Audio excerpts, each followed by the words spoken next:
El proyecto del Poder Ejecutivo para el problema de los cincuentones se ha transformado en un parteaguas dentro del oficialismo, luego del rechazo que ha planteado el Frente Libre Sereñi, que alerta por el alto impacto fiscal de esta solución. El sábado, la Mesa Nacional de Asamblea Uruguay, el sector del ministro Danilo Astori, aprobó una declaración en la que afirma que el Frente Amplio vive una etapa crítica de su trayectoria política, en la que se encierra en inmediatismos sectarios a la hora de procesar discusiones como esta, por ejemplo, la de los cincuentones. Los parlamentarios del oficialismo vuelven a reunirse esta mañana, será a las 9, en un último esfuerzo para encontrar una salida consensuada, mientras sobrevuela desde hace días la posibilidad de que Astori deje el cargo y con él el equipo económico que lo acompaña. ¿Cómo se sale de esta crisis? ¿Qué es lo que pone de manifiesto esta crisis? Vamos a conversar a partir de este momento con el presidente del Frente Amplio, Javier Miranda.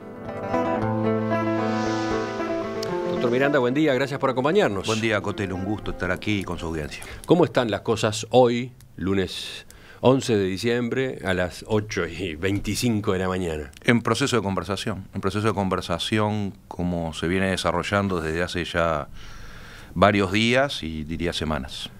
¿En el fin de semana se continuó negociando? Porque parecía que el viernes era el día en el que el tema se laudaba y sin embargo no fue eso lo que pasó. No, el viernes hubo una reunión de la bancada bicameral, en realidad del espacio bicameral que creamos para discutir este tema. Allí se manejaron alternativas y se quedó en seguir analizando en el fin de semana y me consta que así se fue realizando. Ajá. Se siguió conversando en el fin de semana. ¿Usted está más tranquilo? Sí, yo estoy tranquilo. Yo sigo tranquilo. Bueno, más o menos, ¿no? Algunas declaraciones suyas en búsqueda del jueves pasado llamaron la atención, ya iremos a ellas, pero le pregunto, se ha mencionado insistentemente que está en juego la renuncia del ministro de Economía, Danilo Astori. ¿Cómo ve ese factor en particular? No lo quiero valorar porque lo que hay son trascendidos, no hay ninguna constancia que sí sea. Yo lo he reiterado muchas veces. Todo el que tiene un cargo de conducción política y un cargo que implica confianza política siempre tiene la renuncia a disposición. A mí no me consta que el ministro Astori, que el compañero Danilo haya planteado la renuncia, lo que me parece que es parte de la ecuación posible siempre en la política. El problema es que cuando empiezan a circular los trascendidos de prensa y se da eso como un hecho y un hecho consumado, genera una nueva realidad política. Por eso es que no quiero andar en eso. No me consta que haya planteado la renuncia. Desde luego no quiero la renuncia de Astori, no me parece una buena cosa. Yo creo que Astori... Lo que es un hecho, lo que es indiscutible, es que la corriente que encabeza Astori dijo: este proyecto no lo votamos, punto. Eso es un hecho. El proyecto que el Poder Ejecutivo, con la firma de Astori, mandó al Parlamento. Eso es un hecho. Y hasta ahora, yo no recuerdo antecedentes de que desde el astorismo se plantearan las cosas en esos términos, ¿no? No, yo no tengo recuerdo que haya sucedido, pero efectivamente, ese es un hecho, y es un hecho totalmente relevante, que es lo que motiva, no solo eso, pero es uno de los factores que motiva mi salida en búsqueda el jueves pasado, diciendo discutamos, pero buscando los acuerdos, ¿no? Creo que es un tema central en la forma de hacer política en general y en particular en una coalición como el Frente Amplio. En esas declaraciones suyas a búsqueda del jueves pasado había varias frases para enmarcar, ¿no? Varias. Parece que logré titular. Sí, varios titulares. Cada vez somos más peronistas, dijo. ¿A qué se refería? Bueno, más o menos, ¿no? Estoy viendo, tengo búsqueda adelante, estoy viendo, sí, cada vez somos más peronistas, está entre comillas, probablemente lo haya dicho así. Esto es un recuerdo de una entrevista a Perón, cuando Perón está en España, que un periodista le dice, bueno, pero ¿qué es el peronismo? Y, bueno, están los comunistas, están los socialistas, están los otros periodistas dicen, bueno, pero peronistas, pero peronistas somos todos. Una frase que me quedó muy marcada del cinismo, además de Perón, pero que explica esa lógica del partido total, que todo lo abarca. Y que además creo yo que se convierte, y en la política argentina, con respeto y con las limitaciones de conocimiento que desde luego tengo de la materia, pero que hace esta lógica de que somos gobierno y oposición simultáneamente. Y eso sí me preocupa. Bueno, pero ¿cuánto hace que el Frente Amplio está en esa lógica? Desde que los partidos de oposición prácticamente no tienen una sola propuesta para hacer. Es que la lógica de funcionamiento de la política en Uruguay ha motivado que el Frente Amplio ocupe prácticamente toda la cancha porque tenemos una oposición que no aporta. La culpa es de la oposición. No. Pero, es raro a eso. ver, no. Es raro que la culpa sea de la oposición. No, pero yo no estoy culpando porque no estoy valorando, estoy describiendo la realidad. O sea, ¿qué sucede? El Frente Amplio, que es una coalición, que parte de puntos de vista disímiles, ¿sí? Desde el origen, desde la democracia cristiana hasta el marxismo-leninismo, parte de orígenes disímiles. ¿Y qué hace? Discute, llega a acuerdos y propone. Cuando el Frente Amplio llega al gobierno, es lógico que este proceso de construcción de los acuerdos también se manifieste en el gobierno. Ahora, no hay con quién discutir de otro lado. Yo no digo que sea culpa, estoy intentando describir una realidad. Francamente, tenemos una oposición que no aporta absolutamente nada. Le han contestado ya a eso, ¿no? Sí. Digo, porque esto aparece más de una vez, hasta el propio presidente Vázquez ha hablado de lo mismo que usted señala en este momento, y le han contestado. Yo qué sé, Luis Lacalle Pou ha refrescado la cantidad de... Sí, Lacalle Pou creo que el 1 de marzo propuso alguna cosa, pero pero en estas discusiones, mire, está bien. Pedro Bordaberry también. Pero miren estas discusiones. Ha planteado arriba de la mesa una pila de proyectos de ley y de iniciativas. Está bien, pero en el debate, la oposición no existe. No, porque en el debate de las ideas, de los modelos de sociedad, lo único que está planteando la oposición es únicamente decir, lo que el gobierno hace está mal, lo que el gobierno hace está mal, lo que el gobierno hace está mal, pero no hay propuestas alternativas. Bueno, miren la propuesta alternativa. Estoy mencionando que hay propuestas. Discutamos las propuestas alternativas. La asesora económica del senador Lacalle Pou propone que la forma de solucionar el déficit en materia de salud es no incorporar a los jubilados al Sistema Nacional Integrado de Salud, no fonasearlos, para decirlo en este verbo muy uruguayo. ¿Sí? Bueno, confrontemos entonces estas propuestas. Hoy la discusión sobre tarifas, ¿no? Que estoy seguro que la pensábamos tocar en esta entrevista.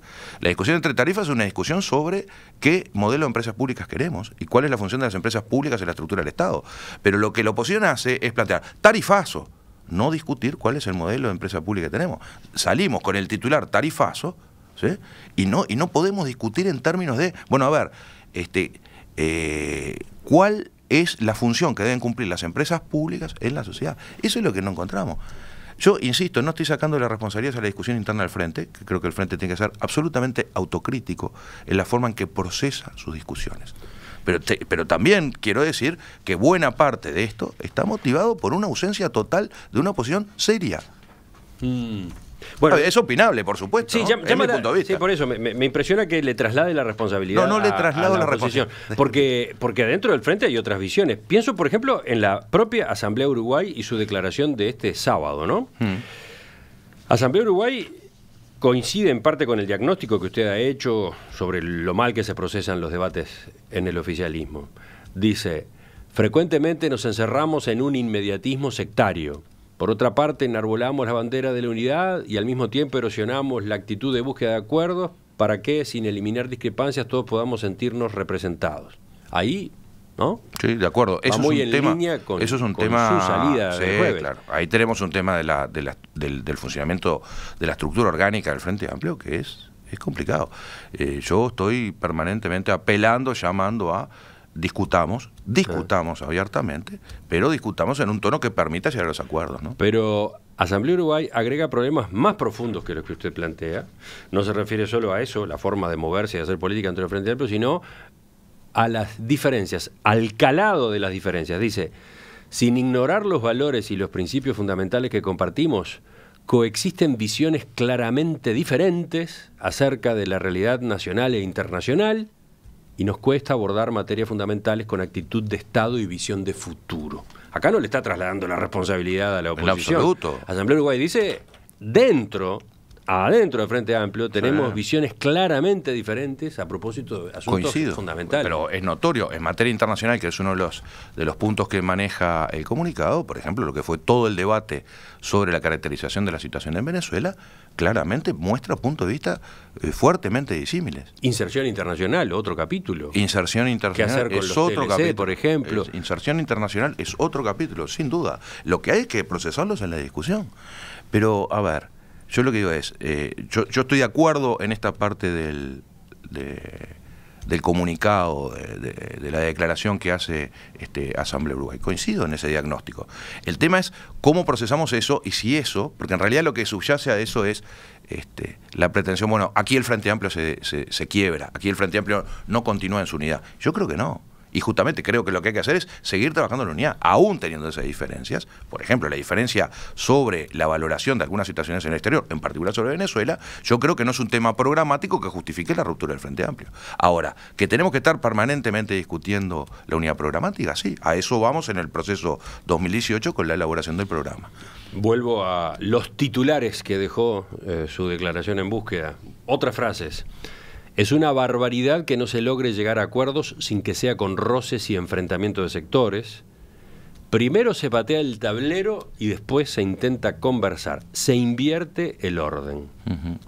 Sí, sí. Acá, por ejemplo, usted parece estar criticando, ahí sí, al astorismo. No, pero a ver, yo no recuerdo las palabras exactas en la entrevista, digo, en el contexto en que se da, pero no solo el astorismo, no solo el astorismo en esta situación. El astorismo. No, en este caso usted entiende que el astorismo primero pateó el tablero y después se intentó conversar. Yo creo que en este punto hubo un momento donde cuando se plantea esto nosotros no lo votamos de ninguna manera, cuando estamos dialogando me parece que no es una buena jugada. Pero a ver, ¿qué sucede? ¿Por qué la respuesta tiene que ser cuidadosa? Porque si yo me planto en una crítica frontal al astorismo, si el presidente del Frente Amplio se planta en una crítica frontal al astorismo, lo que hago es profundizar en una zanja que no tengo ningún interés en profundizar. Yo tengo la mejor opinión de Asamblea Uruguay, creo que es un sector fundamental para el país, lo quiero adentro del Frente Amplio y lo quiero construyendo. Lo que hago es una crítica general a todos los sectores, porque no solo Asamblea Uruguay ha tenido en algún momento una actitud que yo creo, que yo modestamente, pero como presidente del Frente creo que no es la mejor para la discusión, que es decir, yo esto no lo voto y punto. Y obviamente no voy a andar publicando en todos los medios las distintas situaciones en que hubo que procurar que distintos sectores bajaran un poco el perfil de la oposición a tomar determinadas actitudes. Pero es un problema que en el Frente está planteado y que yo creo que hay que seguir trabajándolo, que es no vayamos a las discusiones diciendo yo esto no lo llevo de ninguna manera, sino llevándolo, miren, estas son mis posiciones, estos son mis argumentos. Estoy pensando en Banco República, ¿sí? Estoy pensando en tratado con Chile, estoy pensando, podría contarle reforma constitucional, procedimiento de la reforma constitucional. Y en esos ejemplos va aludiendo a otros sectores. Y otros sectores van cambiando. Y ahí es donde yo creo que el Frente tiene que volver a hacer un esfuerzo de buscar los consensos. Ahora, a 101 años del nacimiento de Sereñi, quiero volver a recordar esa palabra, que no es inocencia, que no es ser pueril, inocentón, es insistir en la necesidad. Discutamos, ¿tenemos diferencias? Sí, tenemos diferencias. Discutámosla, pero no plantándonos en esta es mi posición y de aquí yo no me muevo, porque entonces no es negociación posible.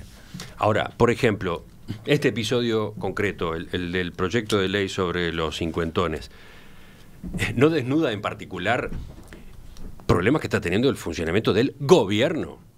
Y vuelvo de algún modo a su crítica a la oposición, ¿no? Acá, lo que hay de por medio no es un mal manejo del gobierno. ¿Cómo se entiende que un proyecto de ley que antes de mandarse al Parlamento ya había generado debate en el oficialismo y en el Poder Ejecutivo mismo, porque no salió de un día para el otro ese proyecto, ¿no? Hubo discusión. ¿Cómo se entiende que después de enviado, varias semanas después, sea tal que el Ministerio de Economía encuentra otros números? Dice, aquellos que vinieron del Ministerio de Trabajo y Seguridad Social sobre cuánto costaba esta solución, no nos convencen, en realidad el proyecto es más caro, bastante más caro. ¿Cómo se entiende eso? Que es un mal procesamiento de la cuestión. En el Ejecutivo, a mí me consta, lo hablé con los actores de gobierno, estuve informado del proceso que llevaba adelante el gobierno antes de enviar el proyecto de ley de cincuentones, entre comillas, y me consta que había puntos de vista disímiles y que se zanjó. Y que en particular el presidente de la República, creo yo que la función que tiene que cumplir de presidente, de cabeza del equipo, zanjó la discusión y envió el proyecto de ley. Ese era el proceso. Y se hizo sobre la base de unos números que eran los que los que se manejaron en ese momento, y allí se envió y se había resuelto la discusión. Ahora la discusión pasa al legislativo, y esa es la discusión que queda, se da en el ámbito del legislativo hoy. Y esa ha sido la posición del presidente expresada públicamente, ¿no?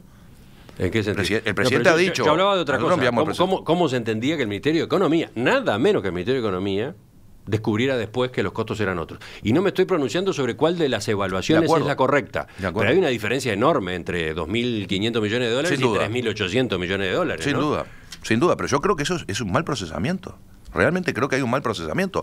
No me parece razonable que el Poder Ejecutivo, después de una discusión, envíe un proyecto de ley y luego se plantee que no son esos los datos que hay que revisarlo.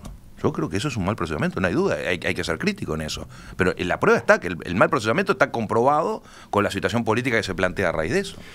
Y quizás entonces otra lectura que se puede hacer es que en el Ministerio de Economía, cuando revisaron los números, se molestaron mucho con el hecho de que en el Ministerio de Trabajo hubiesen manejado esos mismos datos de otra forma, como que se vieron colocados en una especie, no sé, de trampa, de brete, ¿no? Digo para tratar de entender las reacciones, ¿no? Yo creo que en materia de cuáles son los números, lo que hay son distintas versiones de cuáles son los números adecuados. Hay una versión que fue la del Banco de Previsión Social, que es el órgano de seguridad social, en la que tiene todos los datos, que dio este número de 2.000 y pico de millones de dólares. Y luego hay otra versión que se hace posteriormente, que da 3.700 o 4.000, en fin. Ahora, estas son como las discusiones científicas, realmente, porque como no hay certeza en el número, lo que se hacen es, se toman determinados parámetros, determinadas variables a considerar para llegar a esos números. Creo que la diferencia está ahí.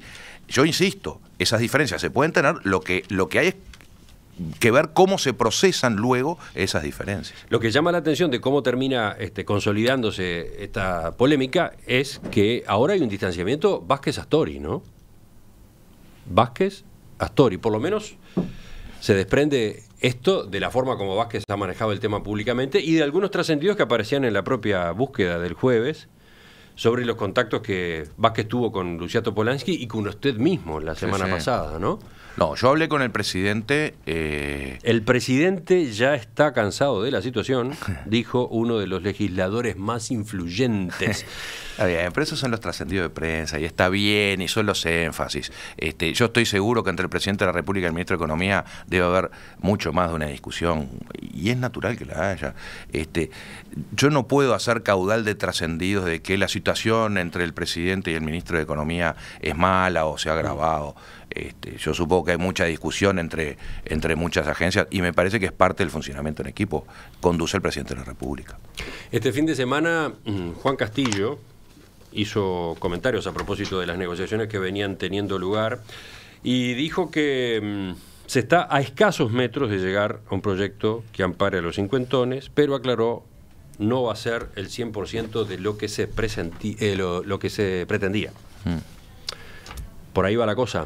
Ese es uno de los proyectos que está presentado aparentemente por allí día. Yo coincido con el secretario general del Partido Comunista en que estamos en la antesala del acuerdo. Francamente creo que se va a llegar al acuerdo. Y una de las variables es esa, que no sea el 100% de lo que eventualmente se podría obtener si se hubiera mantenido dentro del régimen de previsión social. Que esta es la perversión del tema, ¿no?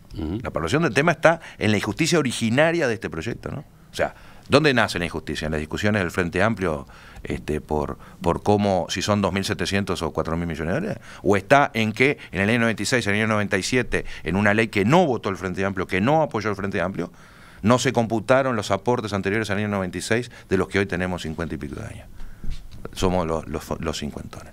Y esta es la injusticia que tenemos que corregir. A mí lo que me preocupa es que en la corrección de una injusticia advertida, nos enfrasquemos en una discusión que nos tensa la discusión política en términos que van más allá de los desacuerdos de ideas. Sí, usted ha dicho, es una paradoja, ¿no? Sí, dije es una burrada y lo tomaron. Yo no trato de burro a nadie. Una burrada. Esto, como diría su padre, ¿se acuerda de Melo? Esto es una chambonada, ¿no? Era la forma de expresarlo. Bueno, una chambonada, una burrada. ¿Por qué lo dice? Porque usted dice, el Frente Amplio tenía la oportunidad de salir claro, solucionando un inconveniente que se generó con una ley que el Frente Amplio no votó. Claro. Exactamente, una jugada que tenía que ver con una visión, además económica, y con una visión de sociedad nuevamente, que niega la solidaridad intergeneracional, que piensa más en el ahorro individual, en el ahorro previo, en lo egoísta. El Frente Amplio tiene la chance de solucionar eso por una razón de justicia, que demuestra además la razón que tenía en aquel tiempo, y lo termina convirtiendo en una discusión interna de posicionamientos entre distintos actores, insisto, en un tono en el que no me parece adecuado. No es que no haya que dar la discusión, bienvenida la discusión, porque los argumentos son válidos. Cuando Economía, o cuando algún actor del Ministerio de Economía, con los que hablo frecuentemente, me dice, lo que pasa es que esto es una injusticia, la solución que se está proponiendo es injusta, ¿sí?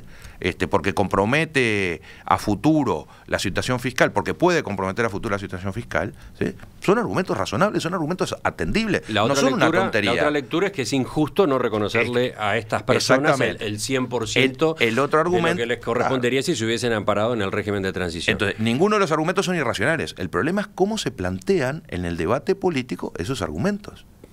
Pero si entonces, no votamos nada y me voy, o es esto, yo respaldo porque esto fue lo que se decidió y se terminó la discusión.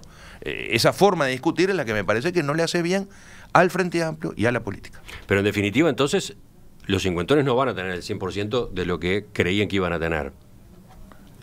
No lo sé. Yo no voy a adelantar cuál es el resultado de un proceso que está en negociación, porque eso es otro de los errores que tenemos. Otro de las chambonadas, ¿sí? Para sacar el término burrada, otra de las chambonadas es que no logramos que las propuestas duren 2 días en la discusión interna y luego se hagan públicas. El viernes se planteó una alternativa que se venía manejando hacía algunos días y sale publicado en la Diaria Digital en la misma tarde. Los mismos actores que están conversando dicen, bueno, así no se puede, no podemos discutir, porque entonces me marcan la cancha con el argumento público antes. Esto es un tema complicado, no solo del Frente Amplio, de todos, pero acá hay un problema muy complicado en la forma que discutimos. Inmediatamente, por alguna razón, no sé, de plantarnos en el escenario, filtramos, hacemos conocer las propuestas que tenemos en proceso de negociación. Por eso es que digo, yo no quiero responder cuál va a ser la solución, primero que no la sé, y segundo porque es inadecuado cuando estamos en los procesos de negociación. Mal hacemos en un proceso de negociación decir cuáles son las distintas mociones que hay en juego. ¿Y usted? ¿Usted no es parte del problema? A ver, puede ser. No Seguro que sí, soy el presidente del Frente Amplio. ¿No es en parte responsable de estos problemas de funcionamiento interno? Ya lleva más de un año en la presidencia del Frente Amplio. No tenga la menor duda que sí. No tengo la menor duda que sí, me hago cargo. Yo creo que justamente uno de los papeles fundamentales de la presidencia del Frente Amplio es lograr que se discuta a fondo con argumentos en el Frente Amplio y que eso se haga en unidad.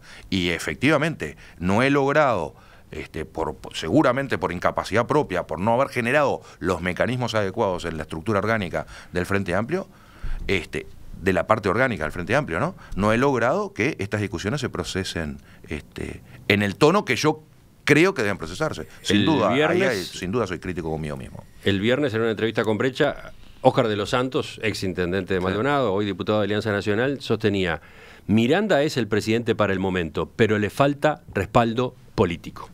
Está bien. Tiene una visión que coincide con la del gobierno y la necesidad de mirar a largo plazo, hace enormes esfuerzos en ese sentido, pero nadie le está dando respaldo suficiente. Yo hago autocrítica. Había otra autocrítica más, ¿no? Bueno, lo que pasa es que con De los Santos hemos hablado mucho de estos temas, sin duda. Hemos hablado mucho de estos temas. Yo he pedido que los distintos actores del Frente Amplio jerarquicen los órganos de funcionamiento del Frente Amplio. Yo creo que eso es fundamental. La vida orgánica del Frente Amplio, la vida orgánica de cualquier partido, es fundamental para procesar las discusiones. Justamente uno de los temas que yo no he logrado, y esto es crítica a mí mismo sin duda, es que en los espacios de discusión que el Frente Amplio tiene, que se reúnen además semanalmente, regularmente, procesemos las discusiones. Y luego las discusiones se arman en otros espacios. La Comisión Bicameral del Frente Amplio, que viene estudiando una solución para el problema de los cincuentones, a partir del debate que se generó sobre el proyecto del Poder Ejecutivo, se reúne ahora, dentro de un rato, y dicen estaría cerca de encontrar un acuerdo.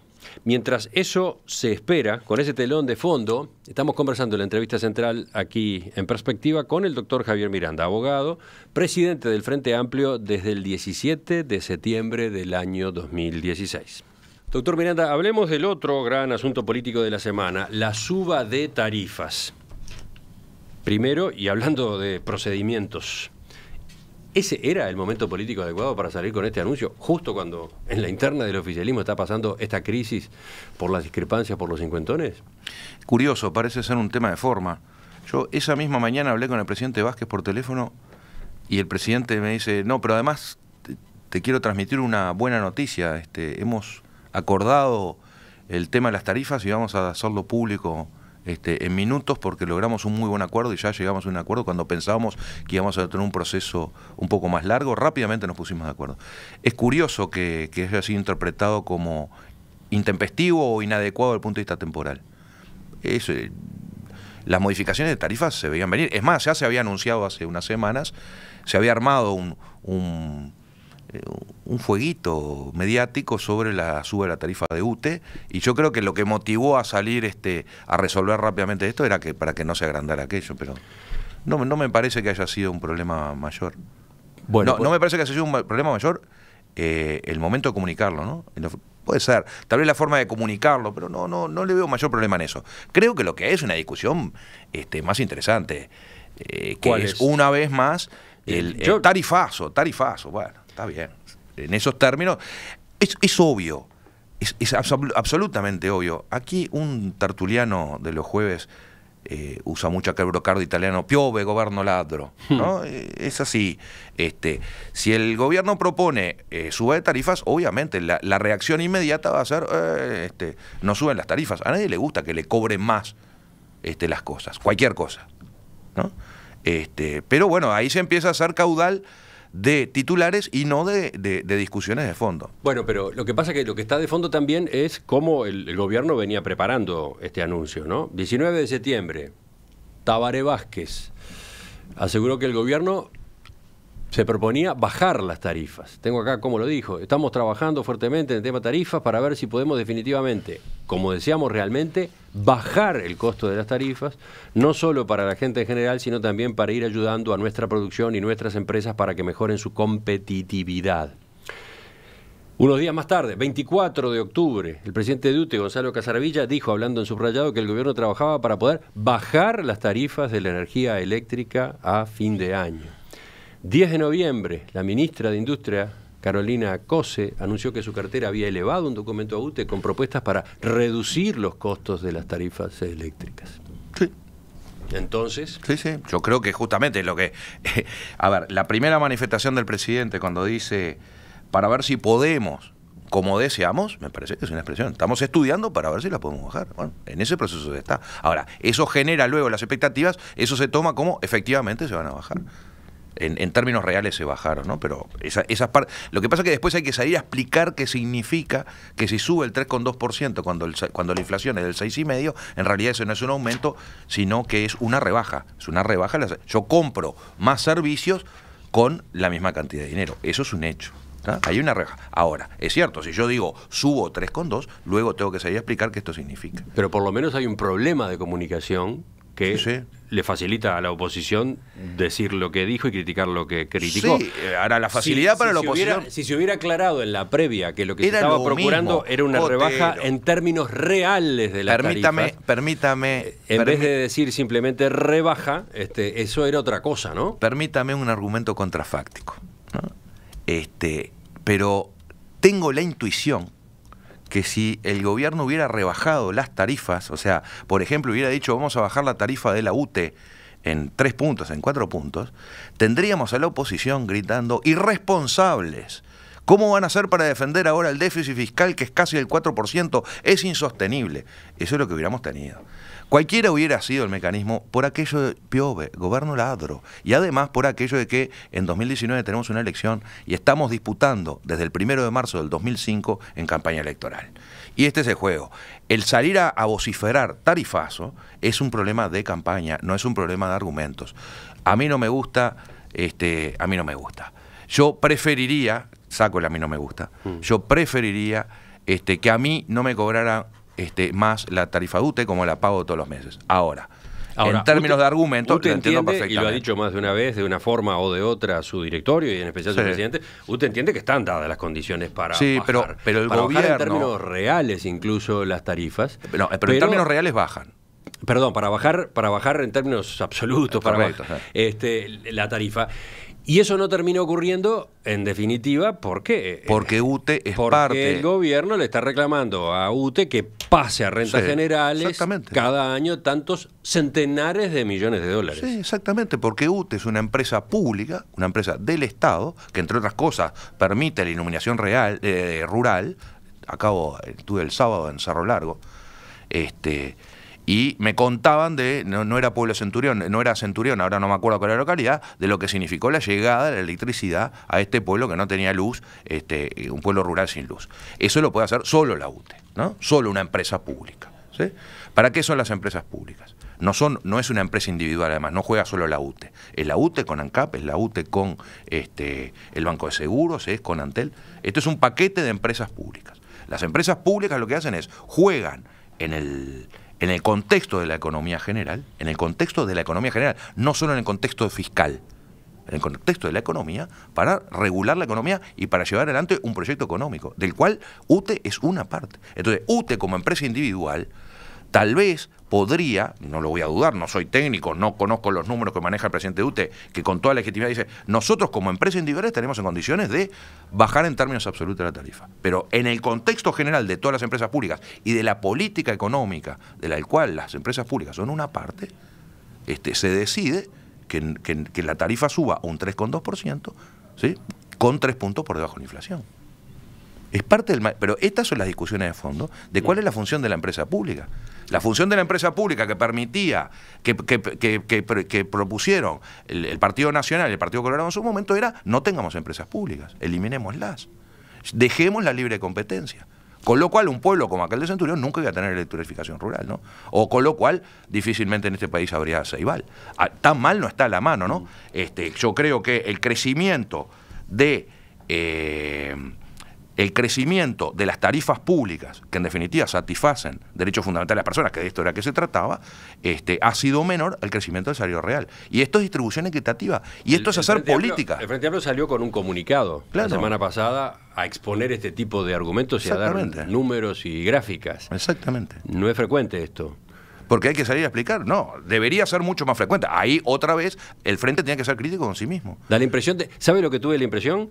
De que el Frente Amplio estaba saliendo a mejorar la comunicación que el propio gobierno había hecho de su anuncio. Bueno, puede ser leerlo así. Yo estoy preocupado porque en el Frente tenemos que comunicar mucho mejor qué es lo que hacemos. No tengo duda, yo creo que uno de los déficits que tenemos, que venimos arrastrando desde hace tiempo, es que no salimos a explicar bien las cosas.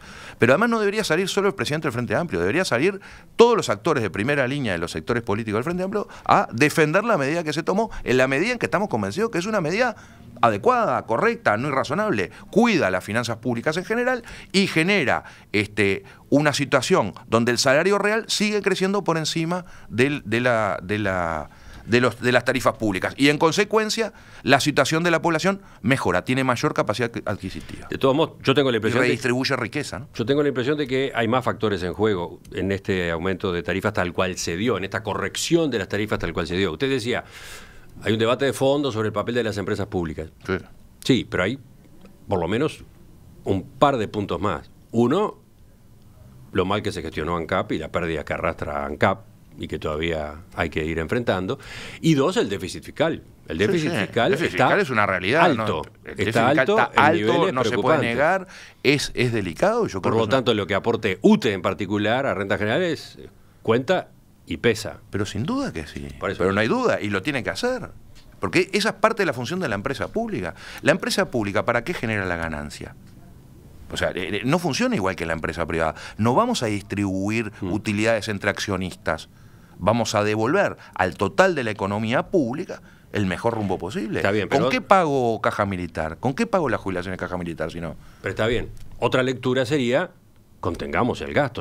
Al gobierno se le fue la mano en el gasto público. También hay que contener el gasto. Y hay que estar enfrentando ese déficit fiscal que se fue No, pero el déficit fiscal no se fue solo por el gasto público, ¿no? A ver, el gasto público tiene que ver con los procesos, por ejemplo, de seguridad social, que es un tema estructural del sistema de bienestar. Si no, pregúntele a los europeos, pregúntele en particular a los alemanes en este minuto, pregúntele al Partido Socialdemócrata Alemán en este minuto, el costo que tiene el estado de bienestar.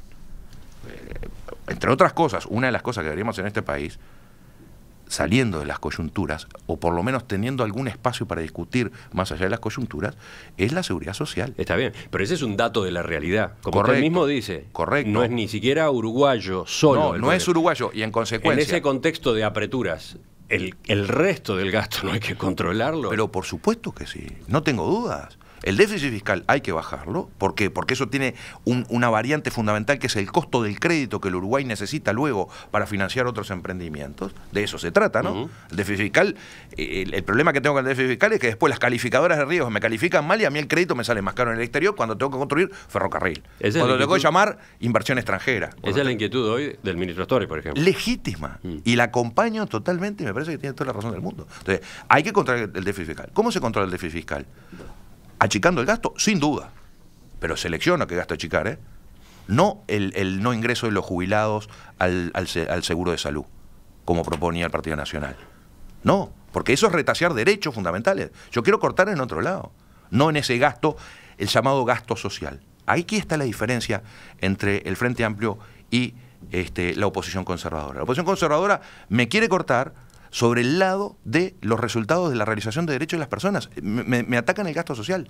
Yo creo que hay que controlar el gasto, sin duda, que hay que bajar el gasto, no tengo duda. Y también hay que mejorar el ingreso. Pero desde la oposición le dicen, las tarifas, y en particular la de energía eléctrica y la de combustibles, inciden y mucho en los costos de las empresas, en la competitividad, y a su vez eso impacta en el empleo, etcétera. Sin ¿no? duda, es cierto. Entonces, y por eso es que en el caso de la lechería y el arroz se bajaron las tarifas de uso especialmente, porque ahí hay una demanda de energía fundamental para un sector productivo que está con problemas, en particular la lechería, ¿sí?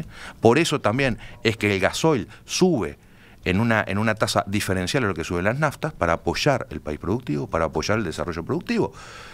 Porque la perspectiva de crecimiento del petróleo que importamos en 100%, ¿sí?, es distinta. Y además, dicho sea de paso, yo sé que estamos sobre el final, esto prueba aquella mala idea que era importar naftas, ¿no? Todo este periodo que tuvimos cerrada la refinería en CAP por distintos factores, ¿sí? Entre ellos un conflicto sindical. Entre ellos un conflicto sindical, por eso dije, entre diversos factores, demostró que no es cierto aquello que han planteado, que era mejor no refinar las naftas y traerlas importadas, ¿no? Los precios de importación hubieran sido más altos que el costo, como lo tuvimos, que el costo de refinación. Pero estos son los proyectos de país que están en juego. Esto es lo que hay que salir a discutir. Y los frente amplistas tenemos que salir a discutir esos modelos de país, en vez de pegarnos tantos adentro. Esos son los desafíos que tenemos. Doctor Javier Miranda, presidente del Frente Amplio, le agradezco que nos haya acompañado esta mañana en Perspectiva. Con mucho gusto, Cotel. Hasta la próxima. Ya seguimos, viene la mesa de este lunes.